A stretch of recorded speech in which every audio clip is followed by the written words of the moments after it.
that round. Good round. You feel good? Hey, good work out that kid. That jab's looking nice.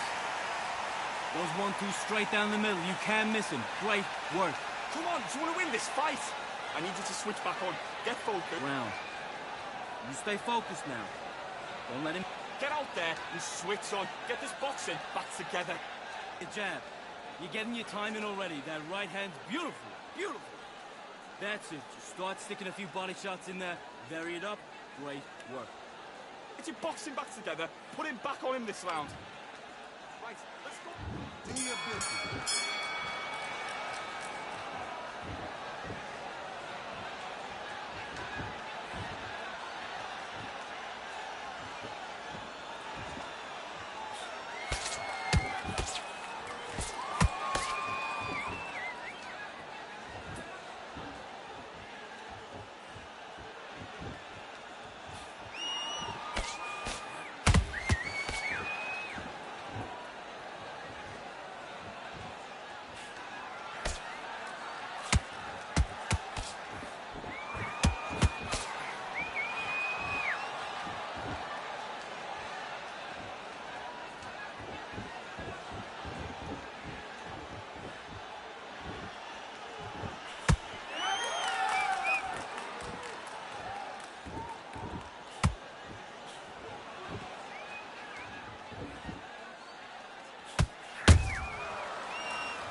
I need you to focus on what you're doing.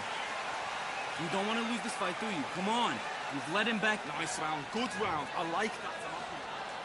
Let's do it.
I'm happy.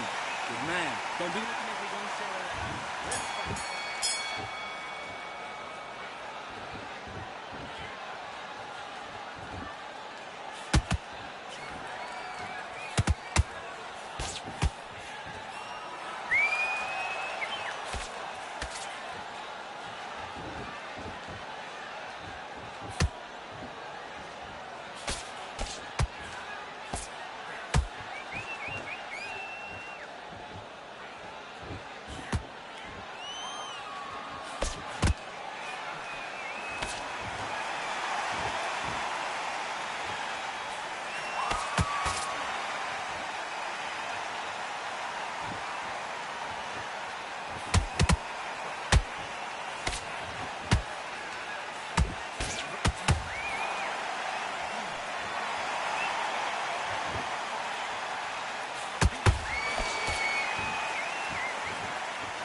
Off completely. You've been coasting this fight, and now you're gonna let him get back in.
right. Don't let your work over. Let's do it.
Great round. Now relax.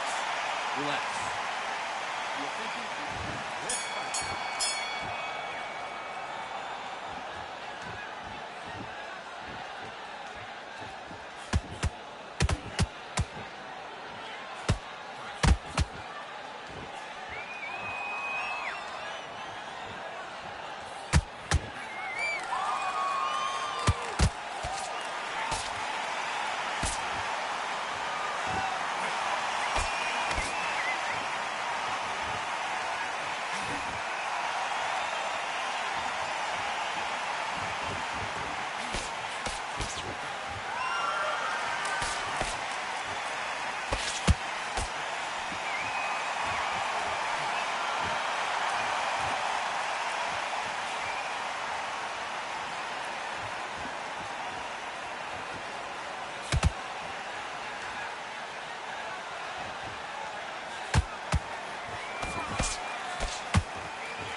looking nice. Do your thing.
Now you're switching off. You're starting to make mistakes and you're switching off. I need you to switch back on. Get focused.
what are you doing? Come on, switch on. Switch on. Now listen, kid, I need you to go back out there. I need you to win this round. Get your mind back, get your focus back at that. Good work, that's it. Now breathe, breathe. Just get your breath back. Soft, don't give him anything. Go back and win the round, right? Let's do it.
Okay, I'm happy. I like that round. Good work. Don't be looking at for one shot at a time. Set him up, but you'll take him out. He's too tired. He's not getting back up. Let's go.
is why this game is not a good. Look at this. I threw a right hand and didn't even connect. Look, watch this.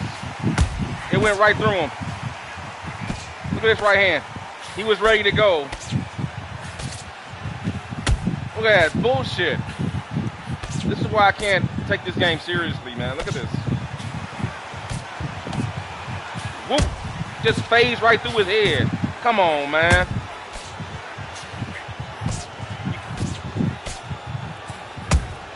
Bullshit, man. 1, 2, 3, 4, 7, 8, 9, 10, 11, 12.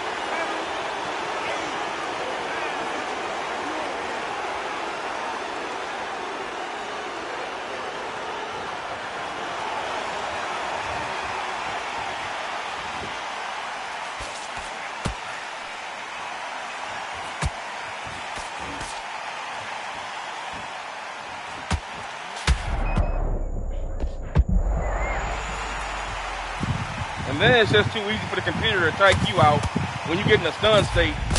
See how they can just take you out so easily? When you get them in a stun state, they can pull away from you so fast.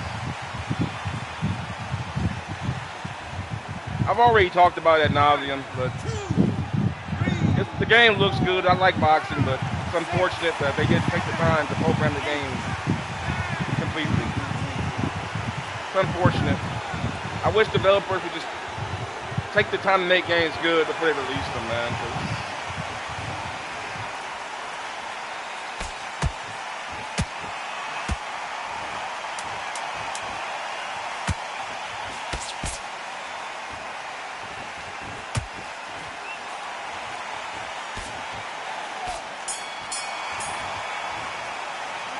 Okay, focus.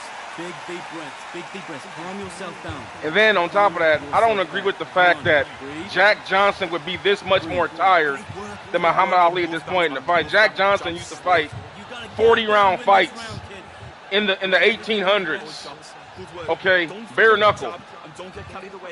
I'm sorry, but that's just, to me, I know if I was fighting against him, his stamina would last longer. The game is just poorly programmed. They put difficulty based on handicapping. No matter what the stamina rating says, you're always going to drain off faster than the computer. That's just another way from them to buff the fact that they can't program good AI into the game. You see this in all video games. In the absence of actual good AI, buff the user experience. That's what they do. You're going to tell me that Jack Johnson's going to be this tired after only, 12 rounds? Are you kidding me? No way.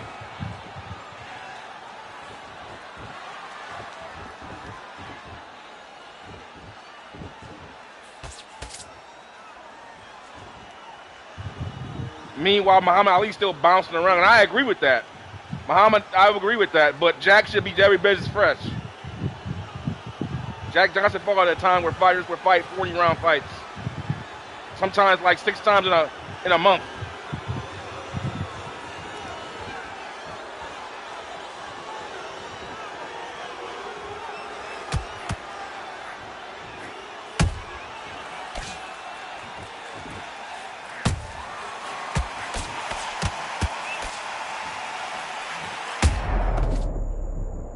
Then the whiffing on punches has got to stop, man.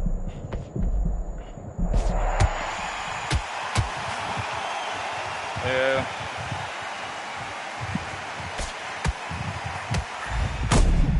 It's just, and then on top of that too, man, I don't understand how Muhammad Ali is a better body puncher than Jack Johnson on here when everybody knows that Muhammad Ali never went to the body, ever.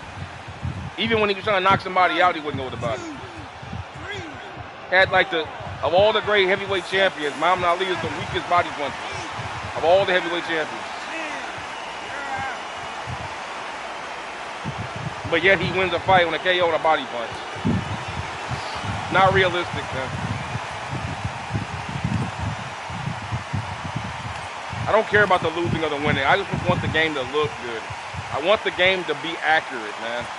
That's all I care about. I want accuracy with my sports games, man.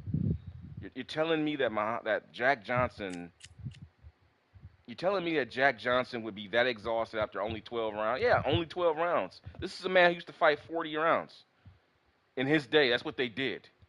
You know, he fought. I think Jack Johnson was fighting in the time before the Marcus of Queensberry rules, where you didn't even have timed rounds, where they went by the knockdown. You know what I'm saying? Like rounds would progress based on knockdown, not time limits.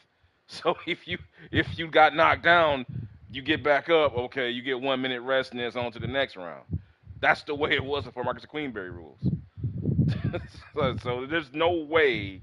And let's take a look at what they have Jack's stamina on here. His stamina's a freaking 90.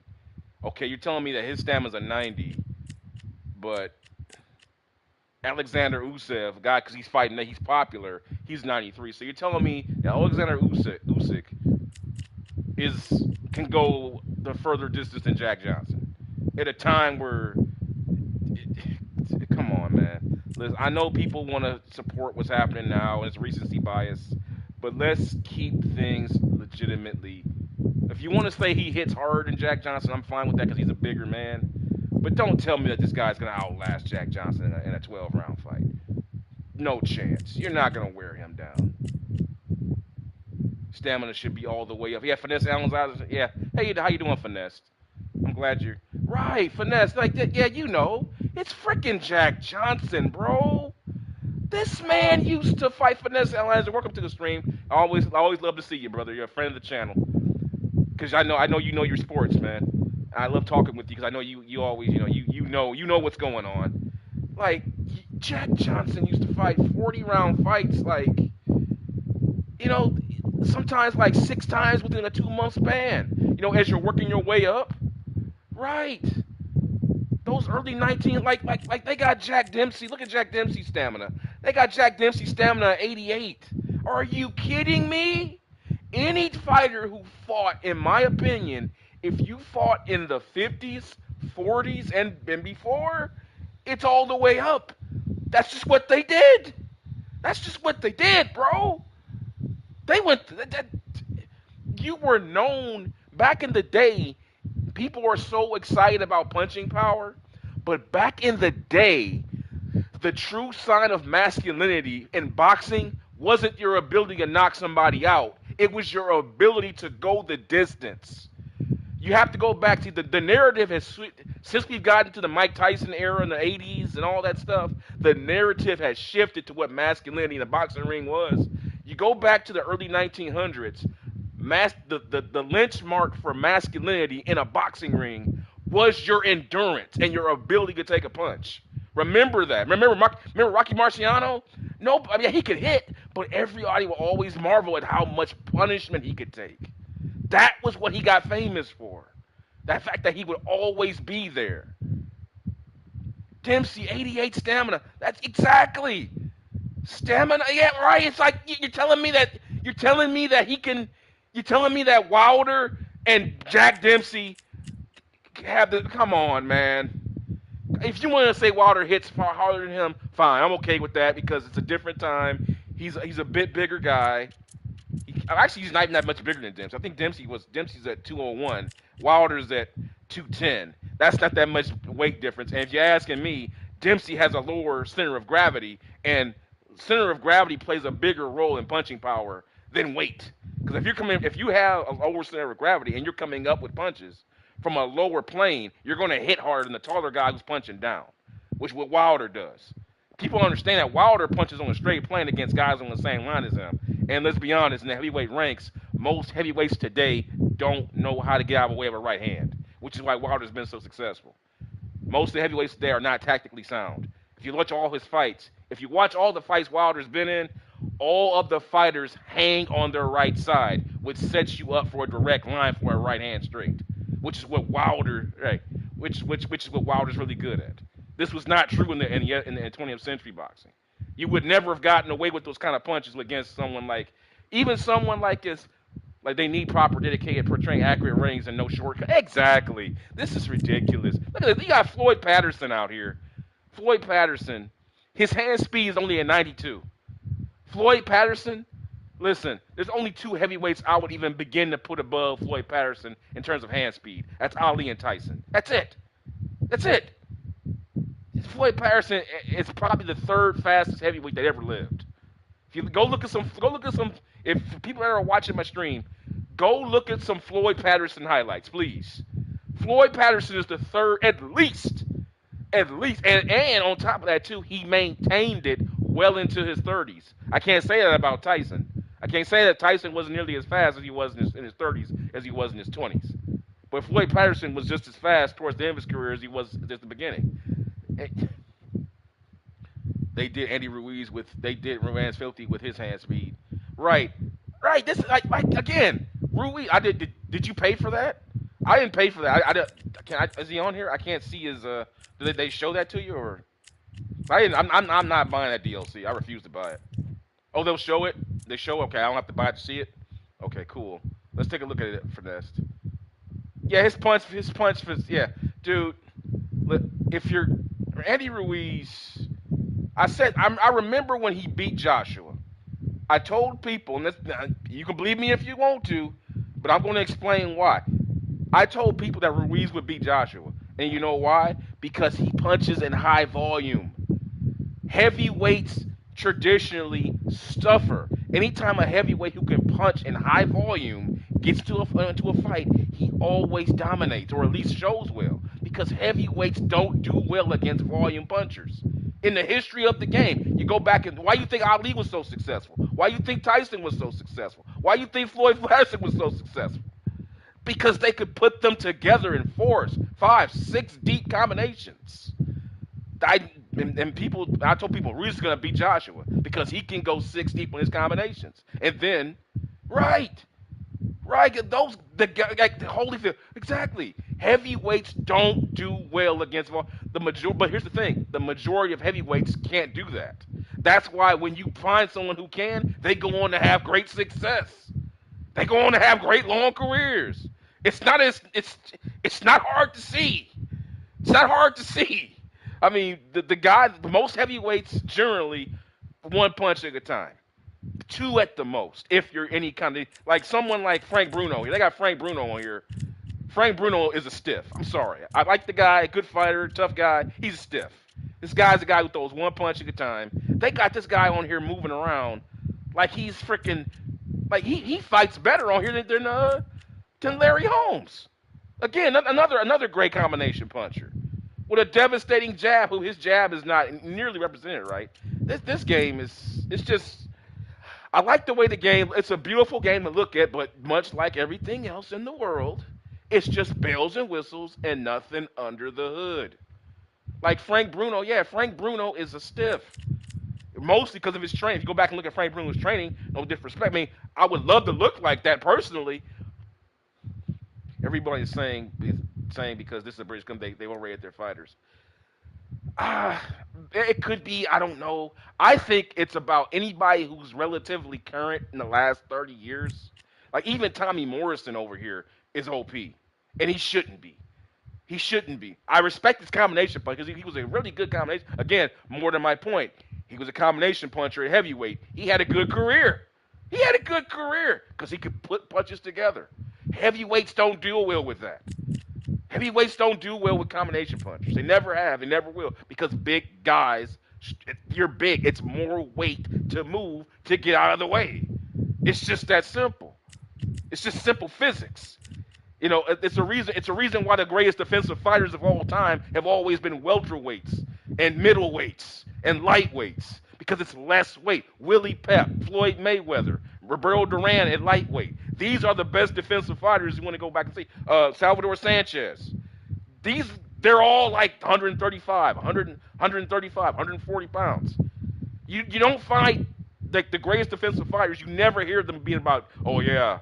Like as good as Tyson was, you'll never hear him being confused with Floyd Mayweather defensively. Tyson was a great defensive fighter for his time, as was Ali, as was Jack Johnson. But you put them against someone like, you know, even Juan Manuel Marquez. You put them against them, it put them to shame because they have less weight to work with. It's just simple physics. And I don't understand why this game doesn't understand that. You know, you're telling me, I mean, you fight like Tyson Fury. Come on, man. 91 overall for this guy.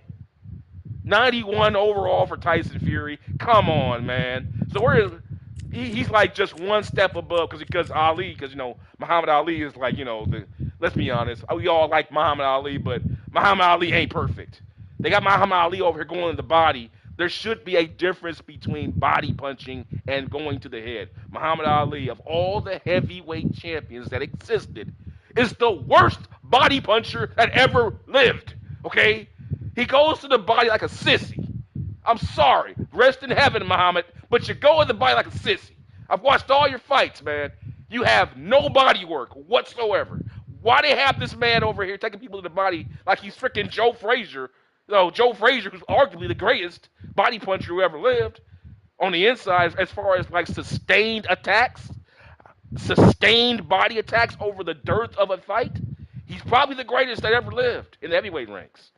When you talk about sustained body work over 12 to 15-minute rounds, he's probably the greatest, more than likely. In terms of you can make a case for Rocky Marciano, Tyson, even someone like Dempsey. But when you talk about sustained, coordinated attack over the dearth of a fight, it's Joe Frazier. Find me somebody better, I'll listen to you. But for me, it's Joe Frazier for the stuff that I've seen. Ali facts. Ali went to the body. He was a headhunter, much like Larry Holmes. You're right. And more. And you know what? They should be because they're 6'3", right, Finesse? Because when you're going to the body, you have to give up your chin. When you're 6'3", the risk reward isn't there for you. I don't even hold that against Muhammad Ali. If you look at his dimensions, he's 6'3" with an 81-inch reach. For him, he's going to be fighting against guys who are going to be more or less either the same height as him or shorter than him. It would not be in his best interest to lower himself to their level to leave his chin exposed. Much like Larry Holmes, that's why I consider Larry Holmes to be the greatest. Larry Holmes to me is the greatest tactical tall fighter who ever exists because he made you work for him. If you hit his chin, you had to work for it. He never gave you anything. You never see like Muhammad Ali would have tendencies where he would clinch up and lean over and do things unorthodox. That's good for him. He can get away with that. If you try to do that, you'll probably get knocked out. But you watch Larry Holmes, he never does anything to give you. He never gives you anything easy. All the fights that I've seen of Larry Holmes, even the fights that he lost, he made the guys work for it.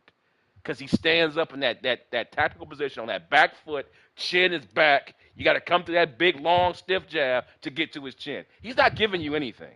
On here, they got him leaning over. Over here. He just doesn't fight like Larry Holmes. But you can't expose that because this game doesn't have a vulnerability system like UFC. Him reaching down, yeah, right. There's no momentum. There's no momentum thing on here also. So, I hate ragging because I don't want to rag on a video game. A game you play it, you buy it, you play it. It's your choice to play it or don't play. I get all that. But it gets to a point to where you have to call stuff out because it hurts us gamer. We all I'm just a guy who just likes. For me, I look at gaming the same way Michelangelo looked at the Sistine Chapel. It's art to me. I like to see things look the way it should look. It's beautiful to me. That's why I do my basketball series. I do it because I like the way. To me, basketball is art to me. I like it to look a certain way. To look like, just the fluidity and the formation, how everything comes together. The so-called the agony and the ecstasy of it all, if you will. For me, it's not about whether you win or lose. It's about the journey. I just want the games to be fun, man. It's infuriating. Yeah, Riddick Bowe, prime Riddick Bowe at Fort Holyfield. Yeah. Well, I will say this. I think Holyfield. I will disagree with you on one thing, Finesse. I think of Holyfield. I think the only reason that Riddick Bowe beat Holyfield in '92 was because Holyfield. Remember, let me set the stage for this. Remember, back in 1992. The world is obsessed with knockout punches, the heavyweight level. Everybody, to get any kind of notoriety in heavyweight ranks, it wasn't about skill anymore. It wasn't about, before then it was float like a butterfly, sting like a bee, because Ali made it popular. It was all about dancing. And then Larry Holmes and all that. Then Tyson comes along. The world becomes enamored with knockouts. So you fast forward to 1992, Holyfield, even though he's champion, remember, Holyfield was not being respected. Yeah, he was the heavyweight champion of the world, but it's like, oh, but you never beat Tyson. So, and and on top of that too, you don't knock people out. You just outlast them. And more to my point I made earlier, people didn't care about going to distance anymore. They wanted to see people get knocked the hell out. So Holyfield took it on him, making it incumbent on him when he fought Bo. If he could knock out Bo, he would finally get his just deserves, his flowers, if you will, which he should have had anyway, because Holyfield's one of the top 10 greatest heavyweight. He's one of the greatest fighters of all time, regardless of weight class. I mean, you could put Holyfield at bantamweight, he'd still be great. His weight means nothing. His skill set is so advanced, it wouldn't matter what weight class he fought. He could have fought any weight class, he'd have been great. But Holyfield knew that if he knocked out Bo, he would have won. He would have got his credibility from the media. I believe because if you watch the first 3 rounds against Riddick Bowe, Holyfield won. Holyfield is killing this guy with triple jabs, moving around, just scoring it easy. He would have beat Bowe so easily if he just stayed with his game plan, danced on. Fight him the same way that you fought Foreman. If you fought the same way he fought Foreman, right, there you go. If he should have fought like he fought Foreman, there you go. I was just getting to that. Finesse. I was just getting to that. You're right on. That's why I like Finesse. Finesse is my guy, man. He gets it. He finishes my thoughts and comments so many times. I'll be on a rant and he'll finish what I'm getting ready to say right when the comments. Perfect. But right, if he fought the way he fought Foreman, he beats Bowe on points easy. But the problem is he would not get the respect. Because remember, the world always is going to follow the preeminent fighter of the era. Remember how it was with Muhammad Ali. Ali burst on the scene. Everybody became obsessed with jabbing and dancing. Then here comes Tyson. Oh, now it's all about knockouts. Then here comes Floyd Mayweather. Oh, I got to be defensive. Oh, Philly Shell. Make him slip. Shoulder roll. Now everybody's obsessed with it. Whoever the most popular boxer is at the time, people want to emulate that guy. And then they want to see people fight like that guy. If you don't fight like that guy, you're not good, which is ridiculous. It's total nonsense. It's just people who don't know anything about fighting showing up for one night out of the year, half drunk, trying to decide who the best fighter is because, oh, they won. They saw the result. Now they're going to go and blab about somebody else and get themselves. Because it's really not about that. It's not about the actual outcome. It's about you and your opinion and you making somebody else believe what you believe. That's the problem. That's the problem with sports. It becomes less technical and less intellectual and more political. And that's the problem with sports today. Nobody wants to have a real sophisticated discussion about how sports really works. Like the actual journey in the games or the fights, so to speak. Which is why I do my series, my basketball series. I like to do 20. I like to do 12. Some people might say, "Oh, that's too long. 12-minute quarters. Why are you doing a full season? It's long. It's boring." Well, that's what the NBA is. The NBA is not 5-minute quarters. The NBA is not My Player, where you get yourself and put yourself on television, you pay $200 to boot your stats up, and get out there and just call isolation plays. 70% of the time you're calling isolation and pick and roll. That's not basketball. That's just you getting your shit in on a power fantasy. Like, God, man. No disrespect. Have fun. But don't tell me that what I'm doing is boring because you aren't used to seeing it. Or you can't interpret what I'm doing. That's what bothers me with some of the comments that I see that come in when I'm streaming on my games. Like, right, the Houston James Harden playbook. Yeah. 1960. Yeah, 2016 James Harden plan. Isolation, high pick and roll. You're calling high pick and roll play from 39 feet out, roll the basket, throw up the alley-oop if it's there, if not all the way, and get fouled. See if you can get 50 points a night while having 20, whatever the heck assists. Just miss me with that. That's not basketball. I mean, it can be, but it's not going to be a way to where it's interesting. I would rather see a 5-on-5 experience where everybody is involved. And by the way, I'm getting ready to get my Larry Bird game going here. I know I'm sitting here talking. I'm hanging out with my buddy Finesse real quick. I love my guy here. He's really fun to talk to. Hope everybody else, anybody else that wants to chime in too, feel free, man. I love to talk to all you guys. But yeah, they got Roy Jones on here, 85 overall. Like, come on, man. Like, Roy Jones had a cup of coffee. I respect Roy for what he did. For what he did in 2000, 2001, when he ranked up and went up to the heavyweight ranks, became heavyweight champion of the world for a cup of coffee, I respect that. But don't tell me he's good enough to compete on a fight-by-fight basis with the likes of Joe Louis, Muhammad Ali, Larry Holmes, Riddick Bowe. Like, come on, man. I love Roy, but there has to be, at some point, there has to be some logic. I know you want to sell your game, but this is, and again, this is what we see in games too much. The over proliferation of the same fighter over and over again in fighting games. You got Roy Jones heavyweight. You got Roy Jones. You got Roy Jones. You got Roy Jones cruiserweight. You got Roy Jones light heavyweight. You got Roy Jones middleweight. And then you got a different version of Roy Jones within the middleweight class and a different weight. He's like a quarter pound difference. It's just like, come on, man. That's just trying to hide the fact that you don't have no fighters. How about this? I say to hell with the licensed fighters. Make a game that is 100% ingrained in pure boxing logic. And then let the game sell. And then retroactively, because it's going to sell. If you make a game that's good, people are going to buy it. And then from those proceeds, retroactively get out and then sign boxers. That is your business model. That's what you should do. You're going to win far more fans and corner the market doing that than you ever would trying to come in, oh, let's make the most amount of money in the shortest amount of time. I can understand Roy Jones heavyweight because it was a dream fantasy to see him fight Lennox. Yeah, but they only have Lennox. They don't even have. You would think they have Lennox on here, this is a British company. You know, they don't even have Lennox on here, which was kind of it's like if you like he's supposed to be the pride and joy of British boxing. I mean, he's the only British-born fighter who was able to dominate the American fighters. You would think he'd be the guy that they'd be putting over.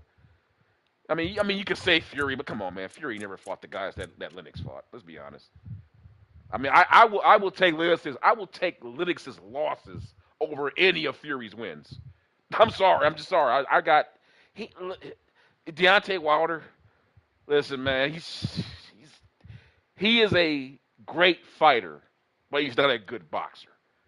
I love his fighting spirit. Deontay, I mean, at least in the beginning. I don't know about now. I think lately his fights, he ain't like he wanted to quit the last fight I saw him, but generally speaking, in the past, he will go down on his sword. I'll give him credit. He's a great fighting spirit.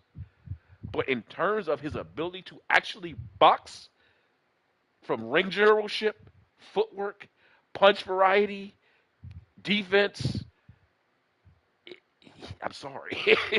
it would be like comparing Hulk Hogan's wrestling style to Kurt Angle. With the two, comparing Deontay Wilder to someone like Evander Holyfield is like comparing Hulk Hogan's wrestling style to Kurt Angle. Okay, like it's not even worth talking about, bro. It's not even worth talking about.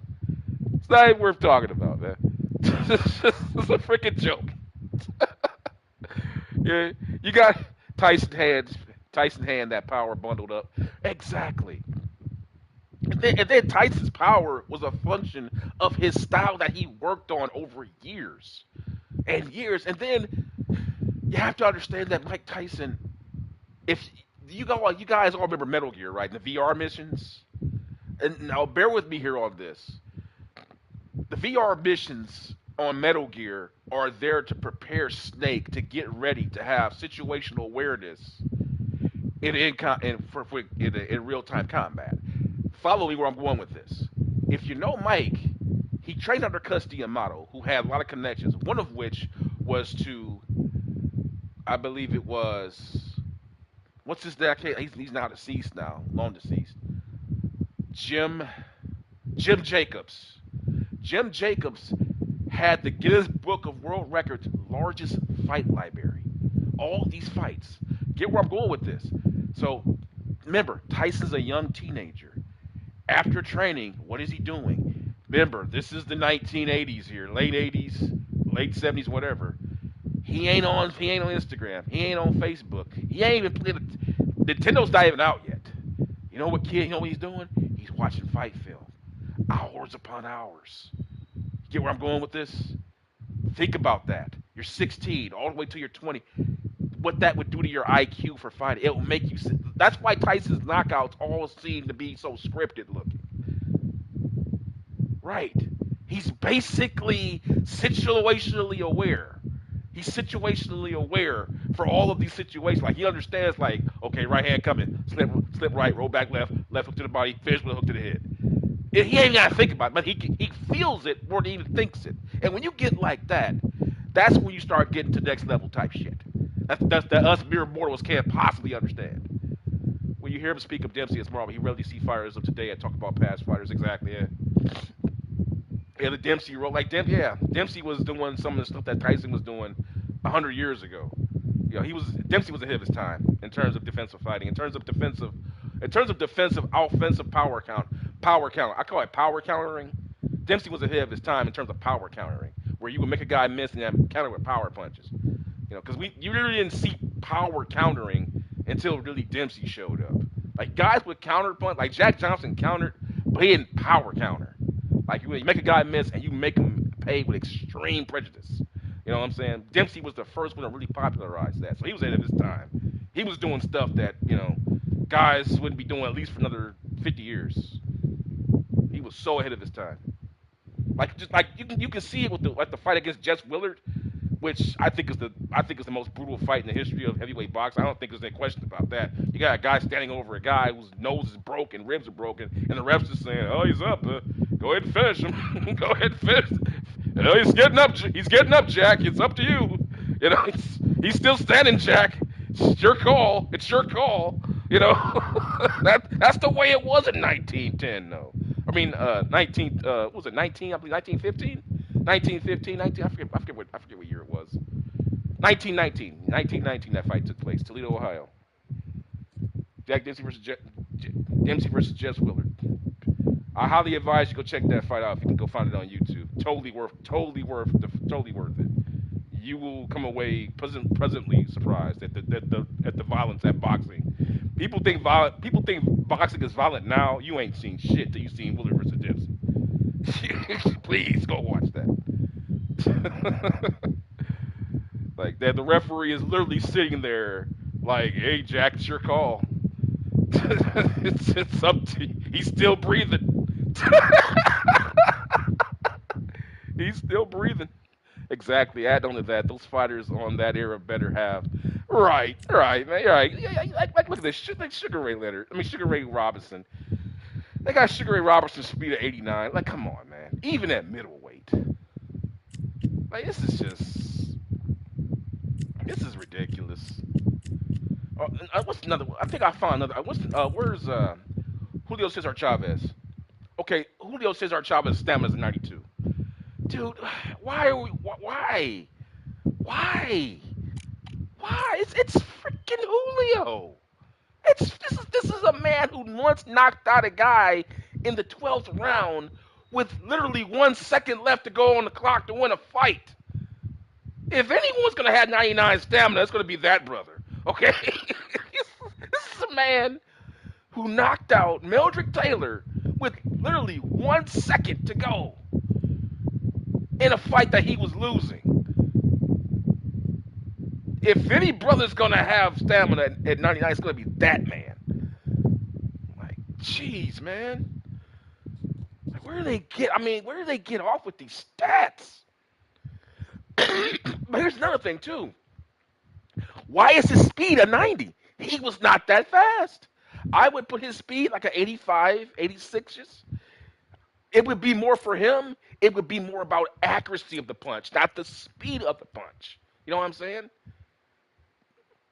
His accuracy is 80-92. His speed should be lower.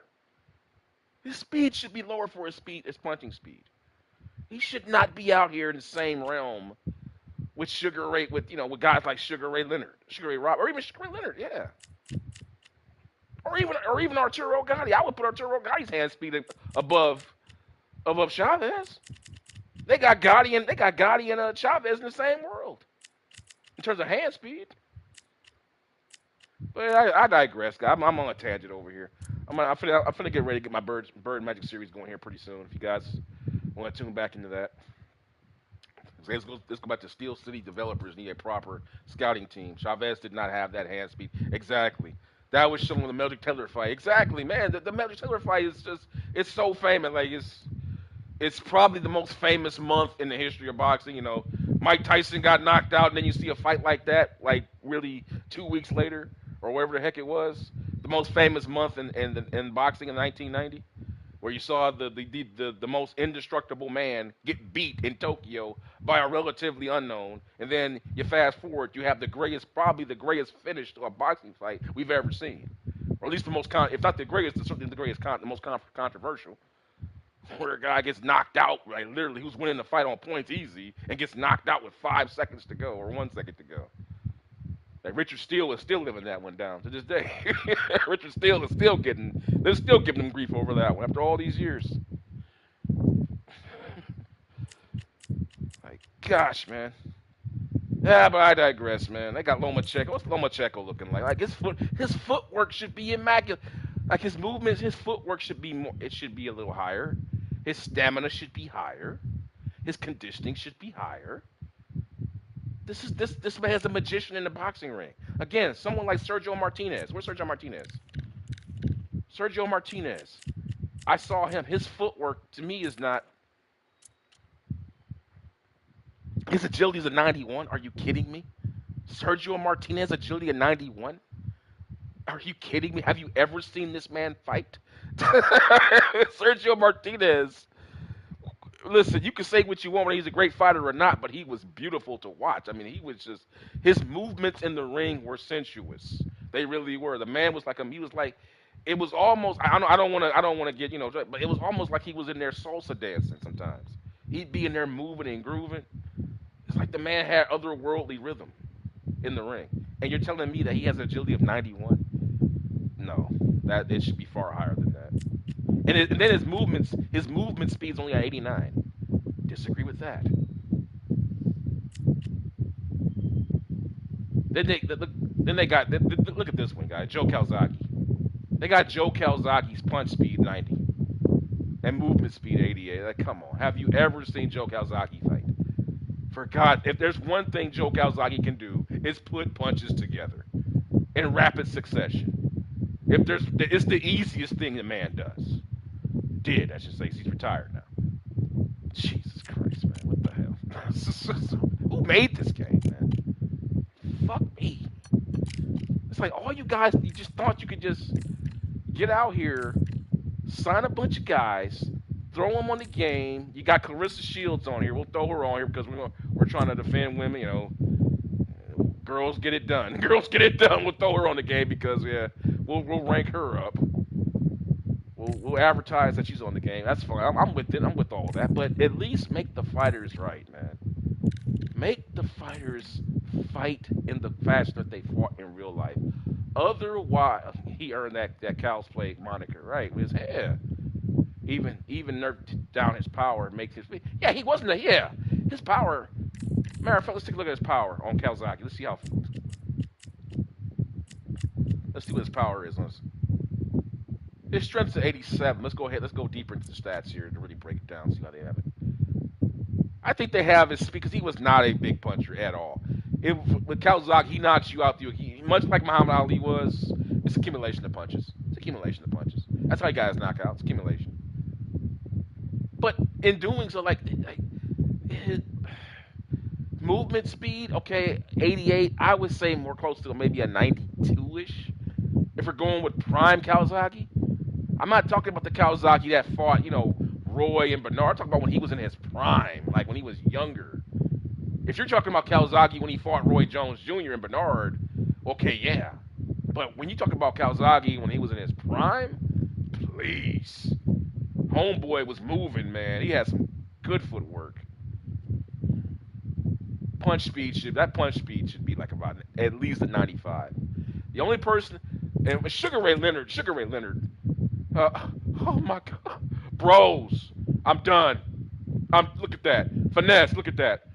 Punch speed, 89 for Sugar Ray Leonard. Arguably, the only boxer I can ever say I never saw lose an exchange. I don't think I've ever seen Sugar Ray Leonard in his prime lose an exchange. If you get to the exchange, 89, Sugar Ray Leonard is arguably, you can say whatever you want about him.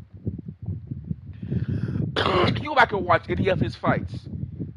I don't think he has ever lost an exchange. Like if for those who don't know what an exchange is when fighters start exchanging punches back and forth, and it comes down to who can get the most punches in and land clean. Sugar Ray Leonard, for all whatever you want to say about him, in my book, he's the greatest exchange puncher I've ever seen in my life. I've never seen him lose an exchange, ever. And I've seen most all his fights going back to his Olympic days. Okay, this guy had a fastball. Like, imagine having Nolan Ryan as your right hand and then having Sandy Koufax as your left. That's how you imagine his speed. Okay, from a boxing perspective. Right. If it was him, Aaron Pryor, yeah. But here's the thing, Aaron Pryor would do it. Aaron Pryor didn't fight the guys that had the same kind of hand speed. See, Sugar Ray Leonard was fighting guys with good hand speed, like Tommy Hearns. He doesn't get credit, but Tommy Hearns had good hand speed. El Terrible, not El Terrible, but El Radar. I can't think of his name. God damn, it's on the tip of my tongue. His nickname was El Radar, but he went by what was his real name? Dang it! So many fighters, man.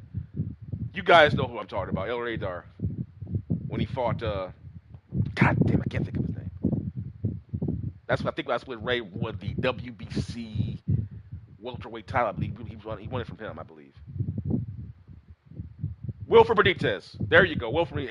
El Radar. Wilfred Benitez. Right. He was out punching these guys. Even Floyd Mayweather's father, who doesn't get, go back and watch Floyd Mayweather's father, Floyd Mayweather Sr., he was fast as hell, and he couldn't get a punch off on Sugar. Are you fucking kidding me? If there's anybody on this game that should have 100 speed on hand speed, it's Sugar Ray Leonard. Even more so than Muhammad Ali. Oh my God! But if you're gonna say he's not 99, fine. 89 though? Come on, man. Okay, let's see the welterweight. Okay, the welterweight, they're giving him a 94. But even in doing that, to me that's blasphemy. Because you're telling me, and then you got Sugar Ray Robinson, who's like a 92, which is a joke. It's exactly. You got Saul Alvarez. You're telling me that. See what I'm saying? See how they're favoring modern day fighters? You're telling me that Saul Alvarez is 2 points slower than Sugar Ray Leonard. Listen, man. I've had it. I can't. I just can't. I can't.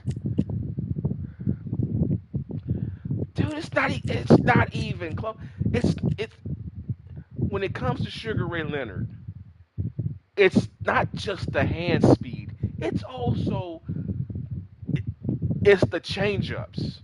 He can get in and out of a combination fluidity into the next one seamlessly. You see what I'm saying? It's not just about having hand speed for that sake of hand speed. Much like I would say Manny Pacquiao. I think the only person I would put maybe Pacquiao in his prime, where he can go in and out of different combinations seamlessly and not lose rhythm.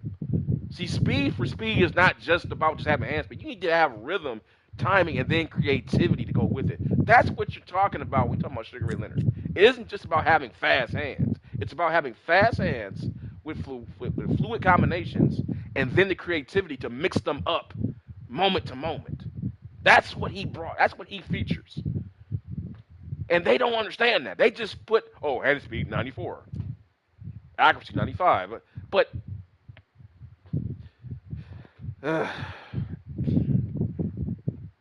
Exactly. Yeah, Roy Jones had that sort those things, but Roy Jones was the prototypical staccato fighter. I think I stole that line from Jim Lampley said that.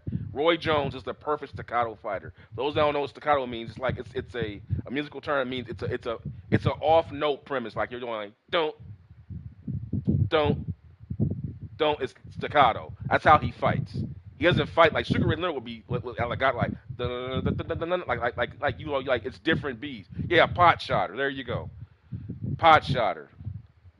Like yeah, and then on top of that too, he never like he's the only fighter that I know who breaks the tradition. Like you know the old saying is if you want to find a bad fighter, find me one that doesn't use a jab. Well, Roy Jones broke that rule. Roy Jones never used a jab to win fights. He would lead with right hand leads and left hooks, and would dominate guys. Completely rewrote just broke all the rules. He's the Barry Sanders of boxing, quite frankly. It's either him or Muhammad Ali, the Barry Sanders of boxing. They would break all the rules, man. They'd break all the rules. I mean, like this is a guy and then you have to factor in he's fighting middleweight, and you're winning fights without jabbing. That is insane. Okay, that is insane. Look, I don't care what the caliber is. It's 155, 60 pounds. The speed down in that rank is insane. You can't imagine the speed of a middleweight fighter until you get in that ring with them. They are so fast. Even the basic fighters. And he's winning fights leading with left hooks. Okay, man. With rear right hands from 2 steps out, jumping in and cashing guys out. I mean, Roy was cashing guys out in the early 90s, man. Cashing guys out. 3 rounds, 4 rounds or less, man. Insane. Insane.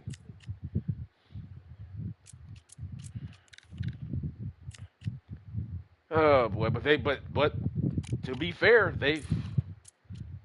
let's see what they got Roy on here. To be fair, they got Roy's punch speed on here at 92. Now that's more to my point. Why is this punch speed at 92? Like I don't understand that. This is prime Roy Jones. This is 1993 Roy Jones. This is prime Roy Jones.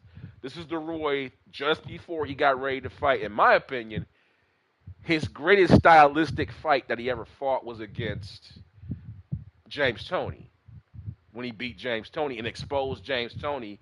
Not so much that he's a bad fighter, but exposing the fact that defense is always going to be reactive to offense. So if you're a defensive fighter, if I can make you believe something's coming, I can get you out of position and get you to where I want you to be and then take advantage of it.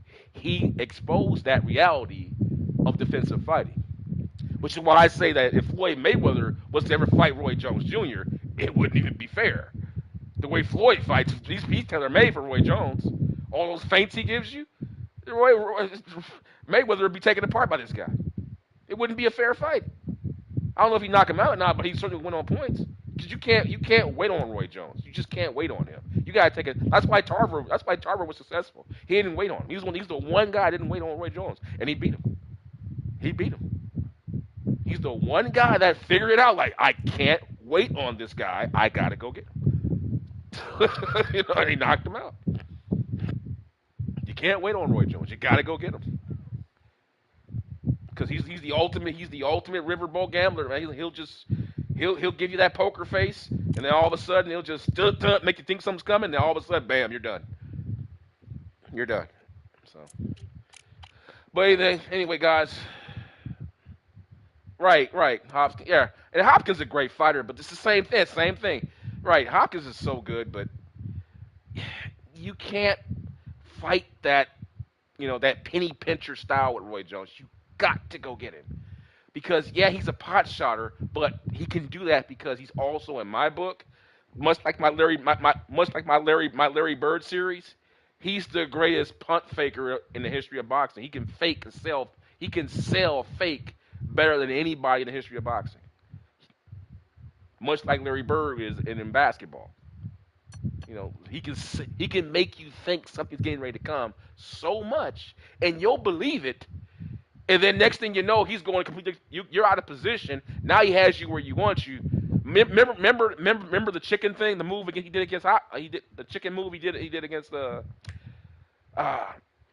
James Toney, the chicken move where he faked the chicken move and Tony went for the bait, and he just jumped in with the left hook, knocked him down. That's the type of stuff I'm talking about. The guy, yeah, you can't fight him with that mentality. A lot of these guys think they can just go in there and just, I'm gonna slip the punches. Well, you can't slip something that's not actually coming. And once you do try to slip it, now you're out of position, and now he has you. See, they didn't figure it out. Tarver did. Tarver figured it out. Give Tarver credit. Tarver figured it out. And he just took the fight over to Roy, and he figured out how to beat him. Which you gotta take it to him. You can't wait on the guy. But with that being said, I'm gonna bring this. I'm getting ready to jump to my Larry Bird stream here. I think Bird and it's gonna be Team Bird taking on Utah coming up here next. We're gonna get back into that series. I'm gonna get that one going for you guys. And yeah, thanks for hanging out with me here. Just having a little talk about boxing, Undisputed. And God, do not buy this game. I heard that Jack Johnson and Dempsey were on the game. I thought I'd come back because they were free. I thought I'd download it, take a look at it, see what they've done. Has there been any improvements? There hasn't. It's still a bad game. Don't buy it. Don't even talk about it. Don't even talk about the game. Just let it lay, let it die, and go into the deep recesses of PlayStation Store. Don't buy this game. And with that being said, guys, I will see you guys soon for the 86 Larry Bird versus 87 Magic Johnson series coming up, where Team Bird is going into Utah to try to get over that. Man, they got this. Man, that game against Memphis, if you saw it last night, man, Memphis put it on Team Bird, man. Ja Morant, Jalen Duren, excuse me, not Jalen Duren, but, well, the fact that Jalen Duren wasn't there was the reason why Bird and them struggled so much. They had no one to rebound and nobody to defend Jaren Jackson Jr. It was horrible. Bird had to go ham, scored 57 points, and got no help from his teammates. I think Shingun poured in. Well, I think he went like 3 for 14 from the field. It was brutal. It was brutal. So we'll see what happens in Utah, man, coming up here soon. So thanks, guys. I'll see you guys soon. Peace out.